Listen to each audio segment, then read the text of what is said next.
नमस्कार, news click में आपका स्वागत है। आज का विषय है प्रतिरोध का सिनेमा और इस पर बात करने के लिए हमारे साथ हैं जन संस्कृति मंच के फिल्म समूह द ग्रुप के convener mister Sanjay Joshi. News click में आपका स्वागत है सर। पहले सर आप ये बताइए हमें कि प्रतिरोध का सिनेमा क्या है और इसकी शुरुआत कब, कैसे और क्यों हुई। 1985 में गोरख पांडे के नेतृत्व में जन संस्कृति मंच बना।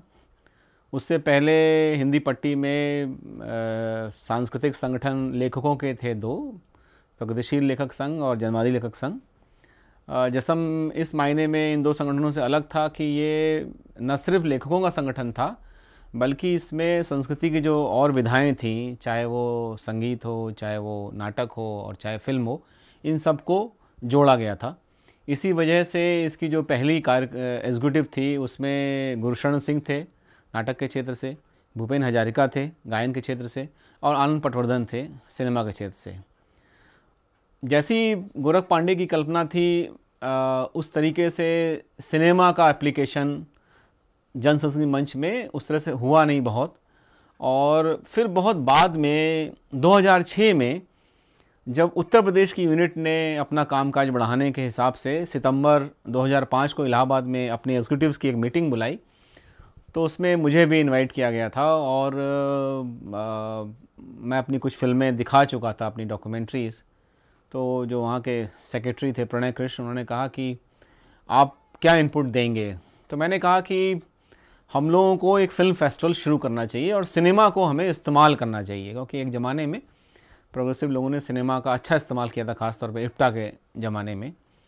तो उसी मीटिंग में फिर ये भी तय हुआ कि जो हमारा फ़िल्म फेस्टिवल होगा वो उसकी ज़रूरत क्यों है, उसमें किस तरह की फ़िल्में होंगी, कैसे जो फेस्टिवल चल रहे हैं उनसे ये अलग होगा। तो एक तो हम लोगों ने ये तय किया कि जो हम अपना फ़िल्म फेस्टिवल करेंगे उसके सामने हमारे सामने बंगाल और केरल की एक लीगेसी है फिल्म सोसाइटी मूवमेंट की, और उसमें भी एक जो हाईएस्ट उसका जो एक्सप्रेशन था वो जॉन अब्राहम ने जो ओडिशा फिल्म सोसाइटी बनाई थी और फिर उसमें जो 1-1 रुपये का चंदा लेके जो अम्मा आर्यन फिल्म बनाई थी, वो हमारे सामने एक आदर्श था कि हम एक ऐसी फिल्म सोसाइटी बनाएं जो लोगों के विषय पे लोगों से पैसा करके बनाए और लोगों तक दिखाए। ये हमारे दिमाग में एक आइडिया था। और दूसरा ये था कि हम डॉक्यूमेंट्री जो फॉर्म है उसको भी हम जगह देंगे, जो कि किन्हीं कारणों से उसको जगह नहीं मिल रही थी। जबकि डॉक्यूमेंट्रीज़ में 2006 तक आते आते बहुत सारा काम इम्पोर्टेंट शुरू हो गया था, टेक्नोलॉजी सस्ती हो गई थी और बहुत नए तरह का सिनेमा हिंदुस्तान के अलग अलग हिस्सों में बन रहा था। तो इन सब चीज़ों को लेकर हम लोगों ने एक फ़िल्म फेस्टिवल की स्क्रीनिंग का एक सिलसिला शुरू करने की सोची। और हमने एक बड़ी लाइन ये खींची, बड़ी लकीर हमने ये खींची कि चूँकि हमारा फेस्टिवल लोगों के लिए होगा, लोगों की फिल्में दिखाएंगे, लोगों के विषय होंगे, लोग उसमें फोकस में होंगे, इसलिए हम इसको लोगों के ही सहयोग से डेवलप करेंगे। और ऐसा करते हुए हम हर तरह की स्पॉन्सरशिप का निगेशन करेंगे। वो कॉर्पोरेट स्पॉन्सरशिप नहीं होगी, वो एनजीओ स्पॉन्सरशिप नहीं होगी और वो गवर्नमेंट स्पॉन्सरशिप नहीं होगी। तो जब ये एक लाइन खींची तो एक हमारे यूपी के ही एग्जीक्यूटिव मेंबर थे आशुतोष कुमार, तो उन्होंने कहा कि अच्छा, तो फिर हम इसको नाम प्रतिरोध का सिनेमा दे सकते हैं। प्रतिरोध का सिनेमा हिंदी में और अंग्रेजी में सिनेमा ऑफ रेजिस्टेंस, क्योंकि ऐसा करते हुए हम तमाम तरह के रेजिस्टेंस को हम अपनाएंगे और एक बहुत ही सच्चा मॉडल ये सामने आएगा। तो ये बातें सितंबर 2005 में यूपी जसम की स्टेट एग्जीक्यूटिव मीटिंग में तय हुई। और एक संयोग के तहत कुछ हमारे दोस्त लोग गोरखपुर में कुछ एक्टिव थे, उनसे हमारे स्टेट सेक्रेटरी का परिचय था, बातचीत थी। तो ये हुआ कि भाई कहाँ शुरू करेंगे, तो गोरखपुर में शुरू करेंगे, बस इतनी बात हुई। और फिर 2006 में गोरखपुर में पहला फिल्म फेस्टिवल हम लोगों ने भगत सिंह की 75वीं शहादत के मौके पर 23 मार्च को किया। और उसके बाद फिर ये प्रतिरोध के सिनेमा का सिलसिला शुरू हुआ। तो ये इसका एक भूमिका है। इस फिल्म फेस्टिवल का गोरखपुर, नैनीताल, इंदौर, भिलाई, पटना जैसे छोटे शहरों से बड़ा गहरा नाता है। इसकी कोई खास वजह? इसकी वजह यह है कि एक तो जो बड़े शहर हैं वहाँ तो ऑलरेडी फिल्म फेस्टिवल होते हैं, जैसे भी होते हैं वो अलग बात है, लेकिन ऑलरेडी लोगों को फिल्म मीडियम से लोगों का एक्सपोज़र है। बड़े शहरों में ही, चाहे वो कलकत्ता हो, चाहे वो पूना हो, चाहे वो चेन्नई हो, चाहे वो दिल्ली हो, चाहे वो बॉम्बे हो, इन तमाम बड़े शहरों में फिल्म इंस्टीट्यूट्स हैं, मीडिया के बड़े इंस्टीट्यूट्स हैं। तो इसलिए हम लोगों ने बहुत कॉन्शियसली ये डिसीजन लिया कि हम छोटे शहरों की तरफ अपनी जर्नी शुरू करेंगे, और हमें लगा कि शायद छोटे शहरों में हमारी जर्नी शुरू करने की ज़रूरत भी है, क्योंकि वहाँ पे लोगों को ये जो नया मीडिया है वहाँ तक पहुँच नहीं रहा है। वहाँ पर ये तो तब भी थोड़े बड़े शहर हैं, हम तो अभी और छोटे शहरों में, कस्बों में, गाँव में जा रहे हैं। आपके पास लाइट नहीं है, इसकी वजह से आपके पास इंटरनेट की फैसिलिटी नहीं है। आपके पास चूँकि इंटरनेट की फैसिलिटी नहीं है, इसलिए आप वर्ल्ड सिनेमा डाउनलोड नहीं कर सकते हैं। ये सब चीज़ें बड़े शहरों में थी। तो बड़े शहरों में न सिर्फ इंस्टीट्यूशंस के जरिए, सरकार के जरिए फिल्म फेस्टिवल हो रहे थे, बल्कि टेक्नोलॉजी की अवेलेबिलिटी की वजह से लोग इस नए मीडिया को रिसीव कर पा रहे थे। तो ये एक कारण था कि हम छोटे शहरों में करेंगे। और अब तो हमने अभी जो हमारा तीसरा 31st फिल्म फेस्टिवल हुआ है सलेमपुर में, सलेमपुर यूपी का एक शहर है, देवरिया का एक छोटा कस्बा है, 17,000 की आबादी है, हमने वहाँ फेस्टिवल किया। और उसके पहले हमने 25 मई को 2013 को उत्तर 24 परगना के एक छोटे से कस्बे नईहाटी की एक बंद जूट मिल के वहाँ साथियों के ऑफिस के बाहर किया। तो अब तो हम सिनेमा ऑफ रेजिस्टेंस को और नीचे तक ले जाने की कोशिश ले जा रहे हैं, क्योंकि लोग तो छोटे शहरों में हैं और वहाँ तक तो कोई मीडिया जा नहीं रहा है। आप पिछले 8 सालों से सिनेमा ऑफ रेजिस्टेंस, प्रतिरोध का सिनेमा फिल्म फेस्टिवल को अलग अलग जगहों तक पहुँचा रहे हैं। प्रतिरोध का सिनेमा और ख़ास तौर पर डॉक्यूमेंट्री फिल्म्स को लेके लोगों की जो सोच है उसमें क्या बदलाव आया है? देखिए, एक तो ये है कि ये जानना चाहिए, समझना चाहिए कि जो सिनेमा ऑफ रेजिस्टेंस इनिशिएटिव है वो सिर्फ सिनेमा का इनिशिएटिव नहीं है। सिनेमा उसमें एक मेजर फॉर्म की तरह एक्ट करता है, ठीक है। हम लोगों ने अपने पहले फिल्म फेस्टिवल से ही फिल्म फेस्टिवल को एक नॉर्मल जो परसेप्शन था फिल्म फेस्टिवल के बारे में, फिल्म एप्रिसिएशन का, उससे हटा के हमने उसको एक तो इंटरेक्टिव बनाया और हमने दूसरे आर्ट फॉर्म को जोड़ा, क्योंकि सिनेमा भी जो अपने आप में है वो कोई नया आर्ट फॉर्म नहीं है, वो तमाम आर्ट फॉर्मों का एक कोहेसिव एक वो है, प्लेटफॉर्म है। और दूसरी बात ये है कि जो हमारे फेस्टिवल हैं वो एक तरह से फिल्म फेस्टिवल भी नहीं है, वो एक तरह से डिफरेंट वॉइसेस के प्लेटफॉर्म है। बेसिकली हम क्या कर रहे हैं, हम सिनेमा के माध्यम से, और सिनेमा में भी जो डॉक्यूमेंट्री फॉर्म है उसके माध्यम से, जो देश में विभिन्न विषयों पर, राजनीतिक, सामाजिक, आर्थिक मुद्दों पर, पर्यावरण के मुद्दों पर, महिलाओं के मुद्दे पर, जेंडर के मुद्दे पर जो बहसें चल रही हैं, उन बहसों को हम डॉक्यूमेंट्री फिल्मों के माध्यम से दिखा रहे हैं। एक बात। दूसरी बात यह है कि अगर हम खाली नए दर्शकों को डॉक्यूमेंट्री दिखाएंगे और तो हो सकता है कि वो बिदक जाएं, क्योंकि सिनेमा एक इंटरेस्टिंग आर्ट फॉर्म है। तो उसके लिए हम क्या करते हैं कि हम फीचर फिल्मों का भी चुनाव करते हैं। फिर ये है कि बहुत सारी चीज़ें शॉर्ट फिल्मों में भी हैं, तो हम शॉर्ट फिल्में भी रखते हैं, हम थिएटर के भी प्रेजेंटेशंस रखते हैं, हम म्यूज़िक के प्रेजेंटेशन भी रखते हैं। और दूसरा, हमने ये कॉन्शियसली किया है कि जो हमारे हिंदुस्तान में जो बॉलीवुड ने काम किया, बॉलीवुड ने क्या किया, बॉलीवुड ने नैरेटिव फॉर्म को बहुत एक डोमिनेंट फॉर्म बनाया। तो हम लगातार ये कोशिश करते हैं तोड़ने की कि भाई अलग फॉर्म को भी देखो। नैरेटिव फॉर्म के डोमिनेंट होने की वजह से क्या हुआ कि डॉक्यूमेंट्री को लोगों ने देखा ही नहीं। जो लोग शहरों में भी फिल्में देखते हैं वो डॉक्यूमेंट्री नहीं देखते हैं। गैंग ऑफ वासेपुर जैसी फिल्म लोग देख लेंगे, या लव, सेक्स और धोखा देख लेंगे, लेकिन वो संजय काक की डॉक्यूमेंट्री नहीं देखेंगे, आनंद पटवर्धन की डॉक्यूमेंट्री नहीं देखेंगे, उसके लिए कोई प्रयास नहीं करेंगे। तो ये इस तरह का एक मिक्स काम हुआ। और जो इसमें आप कह रहे हैं कि लोगों की सोच को उसमें क्या बदलाव आया, उसमें बहुत इंटरेस्टिंग अनुभव हैं। जैसे कि गोरखपुर में उत्तराखंड से कुछ लोग फिल्म फेस्टिवल देखने आए, उन्होंने केपी शशि की फिल्म देखी, रजिस्टिंग द कोस्टल इन्वेजन। उसका हम लोगों ने हिंदी अनुवाद किया, सागर तट के सौदागर। जब उन्होंने फिल्म देखी तो उन्होंने कहा कि अरे ये फिल्म तो जो है हमारे उत्तराखंड में जो बड़े बांध बन रहे हैं उससे भी रिलेट करती है।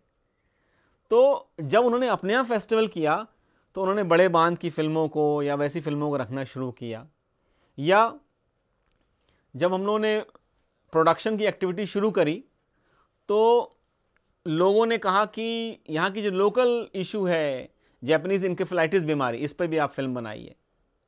या अगर हम गाड़ी लोहरदगा मेल फिल्म बनाते हैं तो अभी हमने गाड़ी लोहरदगा मेल फिल्म दिखाई सलेमपुर में, तो लोगों को बरहजिया ट्रेन जो गोरखपुर में देवरिया में एक जगह बरहज है, बरहज और सलेमपुर के बीच में ठीक वैसी ट्रेन चलती है, तो लोगों को याद आएगा अरे हमारी भी तो अपनी एक ट्रेन है।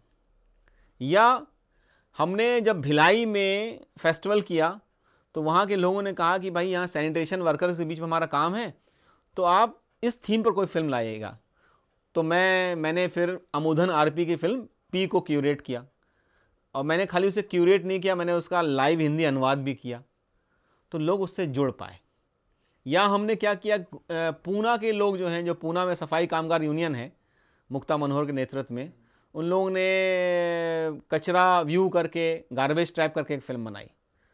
उन लोगों को हमने बुलाया, गोरखपुर बुलाया, तो क्या हुआ कि गोरखपुर के लोग भी अपनी शहर की प्रॉब्लम से, अपने सफाई कर्मियों से जुड़ सके। गोरखपुर में जब हमने आफ्सपा पे फिल्म दिखाई तो लोग मणिपुर की चीज़ों से जुड़ सके। नैनीताल में हमने कुछ दिखाया तो वहाँ लोग पंजाब की चीज़ों से जुड़ सके, कश्मीर से जुड़ सके। जैसे कश्मीर की जो पूरा इशू है, कश्मीर के पूरे इशू को हम लोगों ने बहुत सक्सेसफुली संजय काक की फिल्म जश्न आज़ादी के माध्यम से लोगों तक हम उस बहस को ले गए। और मुझे बहुत अच्छी तरह से याद आता है कि सितंबर 2009 या 10 में हमने जबलपुर में एक पहल मैगज़ीन निकलती है, पहल मैगज़ीन के साथ हमने 2 दिन की सिनेमा वर्कशॉप करी थी। उस सिनेमा वर्कशॉप में हमने 5 सेशन किए थे, और उसमें एक सेशन में संजय काक ने सेंसरशिप के बारे में बात करी थी, और एक सेशन में उनकी फिल्म दिखाई गई जश्न आज़ादी। जश्न आज़ादी फिल्म देखने के दौरान युवाओं का एक बहुत बड़ा ग्रुप था जो हिंदी अखबार पढ़ता था, और ज़्यादातर हिंदी अखबार जो है वो राइट विंग की बात करते हैं। तो कश्मीर के बारे में उसकी अपनी एक धारणा थी, और वो बहुत ही वायलेंट था। लेकिन मैंने देखा कि उस फिल्म के बाद डिस्कशन हुआ, और डिस्कशन के बाद जब संजय काक को दोबारा कुछ चीज़ों को छुटे हुए सवालों को रखने का, हिस्ट्री को रखने का मौका मिला, तो मैंने देखा कि बाथरूम में वो लड़के ये कह रहे थे कि हमने तो इस तरह की चीज़ें देखी नहीं हैं, तो हम क्यों एक तरह की राय बनाते हैं। तो मुझे लगता है कि ये जो डॉक्यूमेंट्री फॉर्म है वो चूँकि इंडिपेंडेंट है, वो चूँकि कम पैसे में बनता है, इसलिए वो कहीं और से नियंत्रित नहीं है, इसलिए वो सच्चाई के ज़्यादा करीब है। और इसके ज़रिए आप लोगों के बीच में एक तरह के क्या कहते हैं, अलग अलग बहसों को इंट्रोड्यूस करने का काम करते हैं। उससे ज़्यादा मेरे ख्याल से किसी इनिशिएटिव का और क्या मकसद हो सकता है। एक क्यूरेटर की नज़रिए से किसी भी फिल्म फेस्टिवल में क्लासिक और कंटेम्प्रेरी सिनेमा का एक हेल्दी मिक्स होना कितना ज़रूरी है? 2 तरह के क्यूरेटर होते हैं। एक तो क्यूरेटर होता है जो कि फोर्ड फाउंडेशन से पैसा लेकर फेस्टिवल क्यूरेट कर रहा है, उसके लिए ये इंपॉर्टेंट ही नहीं होता कि दर्शक आएँ या ना आएँ। और एक क्यूरेटर होता है जिसकी पूरी टीम जो है वो 100 लोगों से, 200 लोगों से, 500 लोगों से चंदा लेती है। उसके अगर फेस्टिवल में दर्शक नहीं आए तो वो अफोर्ड नहीं कर सकता है कि अगर हमारे फेस्टिवल में दर्शक नहीं आएंगे तो क्या होगा कि टेंट वाले का किराया कौन देगा, लाउड स्पीकर कहाँ से पैसा जाएगा, जो खाना नाश्ता कराया गया वो कहाँ जाएगा, मेहमानों का किराया कैसे निकलेगा, और बाहर जो हमने स्टॉल लगाया उसमें बिक्री नहीं होगी। तो इसीलिए जब आप एक फेस्टिवल क्यूरेट करते हैं, लोगों को दिमाग में रख के, लोग आपकी प्रायोरिटी में हैं। बहुत सारे फेस्टिवल में लोग प्रायोरिटी में नहीं होते, फिल्में भी प्रायोरिटी में नहीं होती, कुछ और चीज़ें प्रायोरिटी में होती हैं। जब आप लोगों को प्रायोरिटी में रखते हैं तब आप ये सोचते हैं कि लोग कैसे रुकेंगे, हॉल के अंदर कैसे रुकेंगे। तो इसीलिए जब हॉल के अंदर रुकने वाली बात आती है तो खाली डॉक्यूमेंट्री दिखाने से लोग नहीं रुकेंगे। और दूसरी बात है, एक किसी विषय पे बहुत बहुत गहन फिल्म, बहुत इंटेंस फिल्म दिखा रहे हैं, तो हम ऐसा करते हैं कि इंटेंस फिल्म दिखाते हैं, फिर एक लाइट फिल्म दिखाते हैं। एक तरह के फॉर्म की फिल्म दिखाई, एक जॉनर की फिल्म दिखाई, एक नॉन फीचर फिल्म दिखाई, फिर एक फीचर फिल्म दिखाई, फिर एक म्यूज़िक वीडियो दिखाया, फिर बीच में कोई एक लेक्चर डेमॉन्स्ट्रेशन कर दिया, फिर एक सवाल जवाब का सेशन कर दिया। तो ये पूरा इसलिए मुझे लगता है कि ये सिर्फ हेल्दी कॉम्बिनेशन नहीं है, ये ओनली कॉम्बिनेशन भी है। कि आपको करना ही पड़ेगा, उसको आप दर्शक को रोकना चाह रहे हैं। दूसरा, एक तो ये है कि हॉल के अंदर हम दर्शकों को इस तरीके से रोकते हैं अपने क्यूरेशन के जरिए, और हम हॉल के बाहर भी लोगों को रोकते हैं, क्योंकि आप लगातार फिल्म तो दिखाएंगे नहीं, एक स्क्रीन आपकी हो रही है तो एक ही आदमी लगातार सब फिल्में देखेगा, ब्रेक्स होंगे।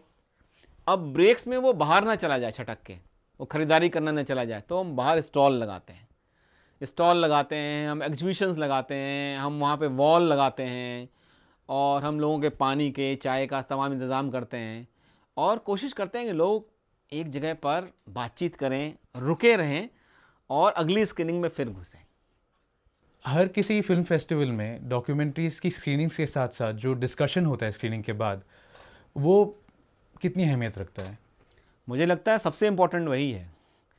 आप कोई भी आर्ट फॉर्म परफॉर्म या स्क्रीन क्यों कर रहे हैं कि बेसिकली आप कोई बात कहना चाह रहे हैं।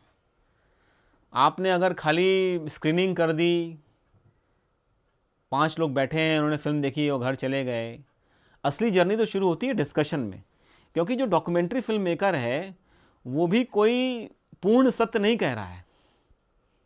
तो एक तो ये है कि उसको भी छूट नहीं मिले कि कुछ भी दिखा के चला जाए, और दूसरा ये है कि हर फॉर्म की एक लिमिटेशन होती है।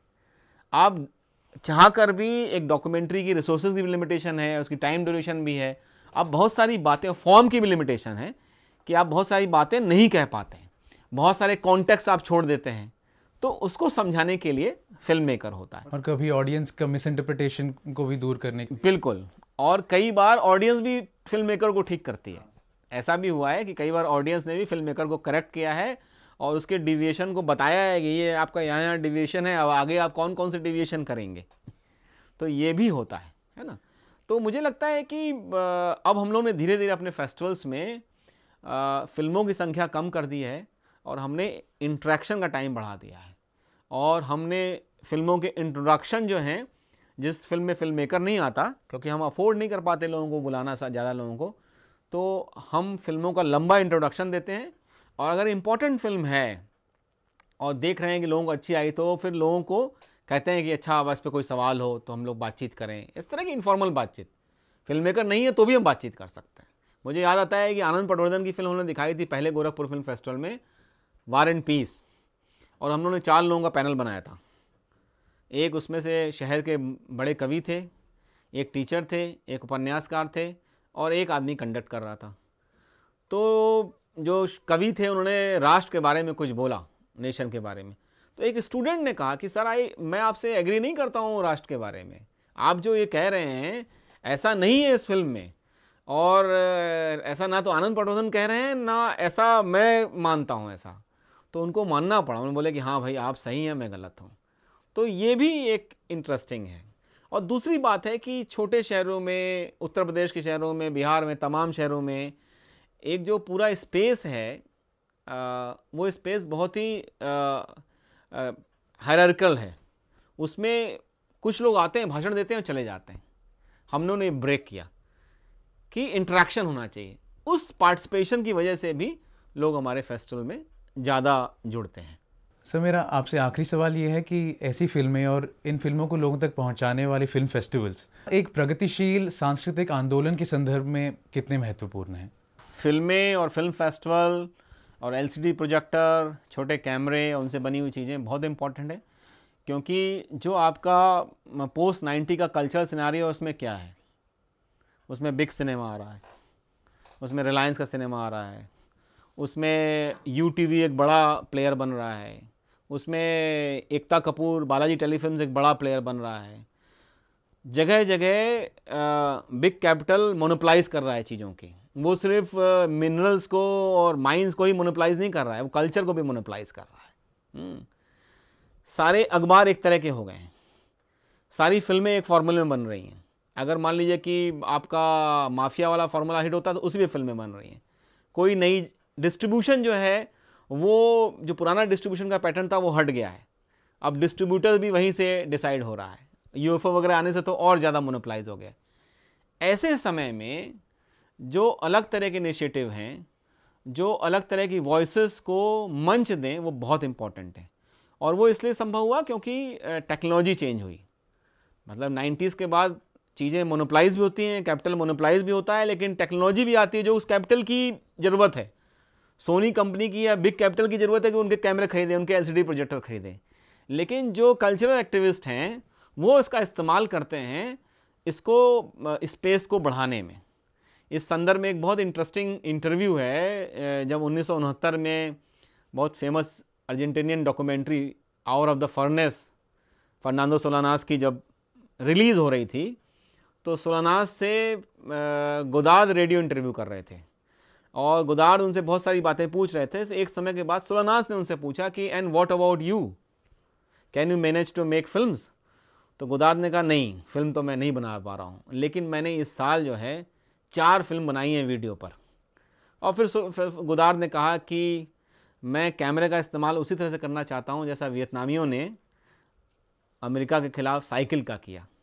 तो मुझे लगता है कैमरे का, एलसीडी प्रोजेक्टर का और इंटरनेट का, वाईफाई का, इन तमाम चीज़ों का, टेक्नोलॉजी का इस्तेमाल हमें क्रांतिकारी तरीके से करना चाहिए। और जहाँ जहाँ क्रांतिकारी तरीके से कर रहे हैं, एक बहुत इंटरेस्टिंग उदाहरण है उड़ीसा में समदृष्टि ग्रुप का, सूर्या शंकर दास जो काम कर रहे हैं वो बहुत क्रांतिकारी काम है। और चर्च ऑफ इंग्लैंड को वेदांता से 400-500 करोड़ रुपए वापस लेने पड़े या ज़्यादा ही लेने पड़े। और यूट्यूब में उन्होंने लगातार कैंपेन किया, क्योंकि ये साजिश है बड़े कैपिटल की कि एक ख़ास तरह की चीज़ें ही देखें लोग, उसी में उनका भला है। तो इस भलाई को तोड़ने की ज़रूरत है और उसमें टेक्नोलॉजी हमारा साथ दे रही है। सर, आप यहाँ आए और इन विषयों पे आपने हमारे साथ बात की। हम चाहते हैं कि आगे भी इन्हीं विषयों पे हमारी बातचीत जारी रहे आपके साथ। न्यूज़ क्लिक में आने के लिए शुक्रिया। बहुत बहुत शुक्रिया।